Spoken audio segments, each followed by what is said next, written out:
या न्यूज बुलेटिनचे सहप्रायोजक आहेत गोकुळ.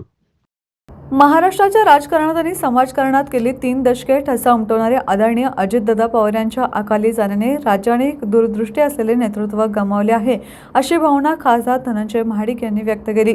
महाराष्ट्राचे सन्माननीय उपमुख्यमंत्री अजितदादा यांच्या विमान अपघाताची बातमी सकाळी टीव्हीवर पाहायला मिळाली आणि आम्ही देवाकडे प्रार्थना करत होतो की दुसरी काय बातमी याच्यानंतर येऊ नये.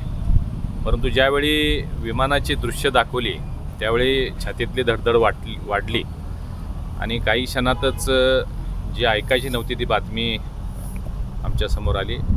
अजितदादा निघून गेले आणि संबंध महाराष्ट्र पोरका झालेला आहे. अतिशय स्पष्ट वक्ता नेता म्हणून त्यांच्याकडे पाहिलं जायचं. सकाळी 5:45ला काम सुरू करणारा, कार्य सुरू करणारा एक नेता देशात पहिलाच असेल मला वाटते. आणि परखड मत व्यक्त करणारे, कार्यकर्त्यांवर जीवापाड प्रेम करणारे, म्हणजे एखाद्या कार्यकर्त्याला रागवले तर समजायचं की त्याचं काम झालं म्हणून. महाराष्ट्राच्या कानाकोपऱ्यात चांद्यापासून बांद्यापर्यंत कार्यकर्त्याला नाव घेऊन हाक मारणारे असे दादा, म्हणजे असं होईल असं स्वप्नातसुद्धा वाटलं नव्हतं. आणि ही बातमी अतिशय वेदनादायी आहे, दुःखदायी आहे. मी भारतीय जनता पार्टीच्या वतीनं, महाडिक परिवाराच्या वतीनं त्यांना श्रद्धांजली अर्पित करतो. महाराष्ट्रामध्ये ही जी पोकळी निर्माण झालेली आहे, ही पोकळी कधीही भरून निघणार नाही. असा नेता पुन्हा होणे नाही. दादांना खूप खूप खूप श्रद्धांजली. साहेब, एका भाषणामध्ये तुम्हाला ते सगळ्यांनाच म्हणले होते, अरे मुन्नाचा प्रवास आता धनंजयकडे होताना आपल्याला दिसतोय. शाहू स्मारकमध्ये ते भाषण झालं होतं. अगदी खरं म्हणजे मी खूप 2014 ते 19 राष्ट्रवादीचा मी खासदार असल्यामुळं पवार परिवाराच्या खूप जवळ होतो मी.